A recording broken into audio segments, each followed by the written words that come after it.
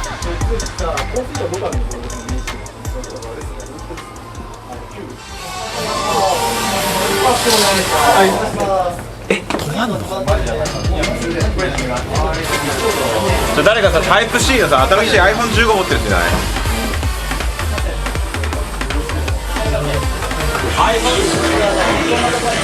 一回さこれタイプ C これつなげる？エア貸してくれた？iPhone 縛りのローランドをよそにパソコンに詳しいホストのファインプレーに救われた。そんな中オーディション4期生ははじめまして、僕源の永世って言います。初めての感じですよ。そうですね、そうなんですよ。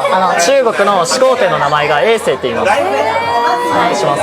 もともと知ってる人とかいるの？ここに。 YouTube でずっと見ていきたいなって思ってたけど、今日は本当に初？本当に初で。お誰目星つけてる人なんか昔から見てるからYouTubeに出てる人とかをなんか会えたらいいなぐらいのノリで。会えたらいいんだったらじゃあ俺にしよう。マジでまあ俺で多分間違いないと思う。多分何人か来ると思うけど、多分俺にしたらマジで後悔させない。もう俺本当に入って間もないっていうのはあるけど、もう俺もう4期だっていうふうには考えてないから、自分のこと先輩と勝負する。自信満々な振る舞いは普段の性格による。好感触な衛星に対し、急に強気なキャラを演じた新人は、ああ、そうっすか。一番かっこいいでしょ。そうでもない。そうでもねえか。かわいいかわいい。見てないんかい。飲食店のバイトでお客様から手紙などをいただいた。手紙今もあるんですけど。それ何のバイトしてる時もらったの？サイゼリアです。サイゼで？てかめちゃくちゃもらってる。レシートに？その経験が結構その接客業でホストになるのとつなげたいっていう部分もあって、表には出れなかったですけど、すごい見たいんですよ。シャンパンコール生で初めて。研修時は皿洗いを担当していた元サイゼリア店員流星。もともと今日オープン日って知ってた？知ってたんですか？知らない。知らないで来たってこと？もうラッキーすぎ。だってローランドさんもいて、もうかっこいい人たちに囲まれてもう楽しいっしょ。楽しいです。楽しいよね。もう超楽しいのよ伝わるもん。イケメンたちに囲まれて、もう最高っすね。人からナチュラルって天然だからしかないよとか人から愛されるのが楽しいでしょ。同じ意味のことを3度も繰り返し、同義語パニックに陥るお客さん。将来ビッグになってもうつかせてもらいましたってもう自慢できるくらいの男になりますよ。次のホストを催促するかのように沈黙。めっちゃ悔しいんだけどセッター今日いやマジで悔しい。いやいや慣れてこそう、普段の生き方がここに出る。次回、出されへんのあってはならないことですね、お客様になる。多分シャンパンかかりすぎるからこうなってるんですよ。まあ確かにね、在庫管理できてないの。ありえないよこれ。教育体制マジでエグすぎる。当事者意識ちゃんと持ちましょうねと。末っ子感。俺ら一番末っ子だから指示くれるんだろうなみたいな。でもそんなやつ売れるわけないから、しっかり自分から能動的に仕事をしましょうねっていう